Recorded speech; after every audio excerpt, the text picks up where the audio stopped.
পুনরায় ভর্তি ফি বাতিল না মানলে বরখাস্ত করা হবে প্রতিষ্ঠানের প্রধান শিক্ষককে। প্রত্যেকটা শিক্ষার্থীর জন্য এটা অনেক বড় একটা সুখবর। আসলে পরীক্ষায় উত্তীর্ণ হওয়ার পর যে স্কুলে ভর্তি করা হয় প্রথমে, সেখানে দেখা যায় বারবার তাদেরকে ভর্তি করা হয়, ভর্তি ফি নিতে হয়। সেটা করা যাবে না। সরকারে সেটার উপর নিষেধাজ্ঞা করেছেন যে স্কুলে একবার ভর্তি হবে, পরীক্ষা উত্তীর্ণ হওয়ার পর সেখানে বারবার ভর্তি ফি নেওয়া যাবে না। এক স্কুলে পড়ে, সেই স্কুলে পড়া অবস্থায় বার্ষিক পরীক্ষায় উত্তীর্ণ হওয়ার পরেও যখন সে পরবর্তী ক্লাসে যায় তখন তাকে পুনরায় ভর্তি করতে হয় এবং সেই পুনর্ভর্তি ফি বাবদ প্রায় 10,000 কোটি টাকা প্রতি বছর নেওয়া হয়। আপনারা জানেন যে বাংলাদেশের অধিকাংশ মানুষ মধ্যবিত্ত, নিম্ন মধ্যবিত্ত এবং তাদের সবার আবেগের জায়গা হচ্ছে সন্তান।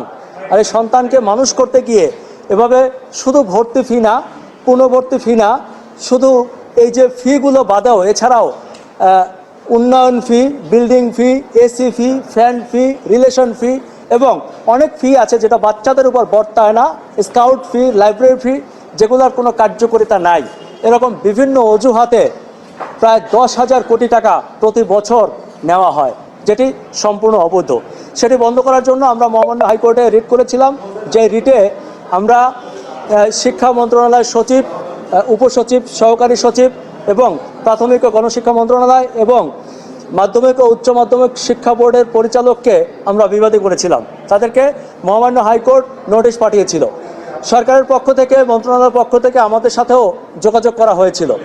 আমরা আপনাদেরকে জানাতে চাই যে আমরা রিটে যা যা চেয়েছিলাম সেটি সরকার একটি প্রজ্ঞাপন আকারে দিয়েছে, যেটি আমরা গতকালকে হাতে পেয়েছি। এই প্রজ্ঞাপনটির নাম হচ্ছে শিক্ষা প্রতিষ্ঠানে আর্থিক স্বচ্ছতা ও জবাবদিহিতা সংক্রান্ত নীতিমালা 2026।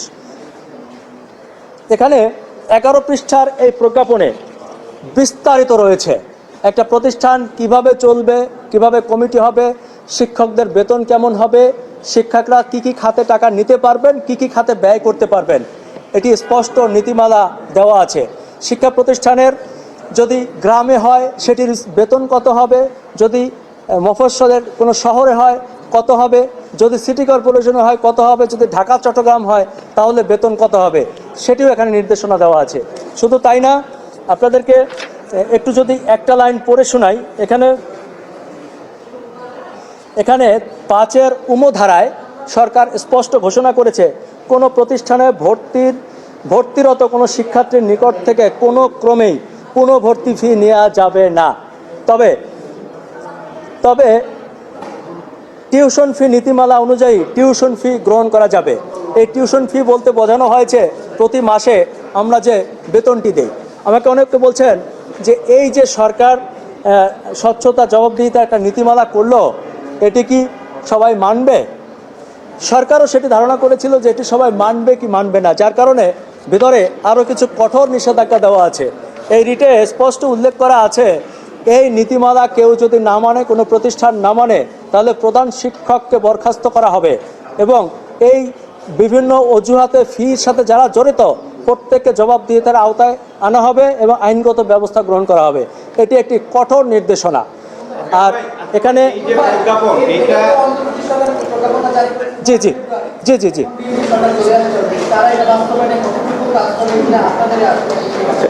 জি জি আমরা আপনাদেরকে জানাতে চাই যে এটি সরকার দিয়ে গেছে। এখন প্রশ্ন হচ্ছে যে এই সরকার বাস্তবায়ন করবে কিনা সেটা তো আমরা জানি না, তবে আমরা খুবই আশাবাদী এবং আমরা দেখেছি যে বর্তমান সরকারের একজন শিক্ষামন্ত্রী হয়েছেন যার রেপুটেশন অত্যন্ত ভালো এবং আমরা তাকে সজ্জন ব্যক্তি হিসাবে চিনি। ইতিপূর্বে আমরা তার অনেক ভালো পারফরমেন্স দেখেছি।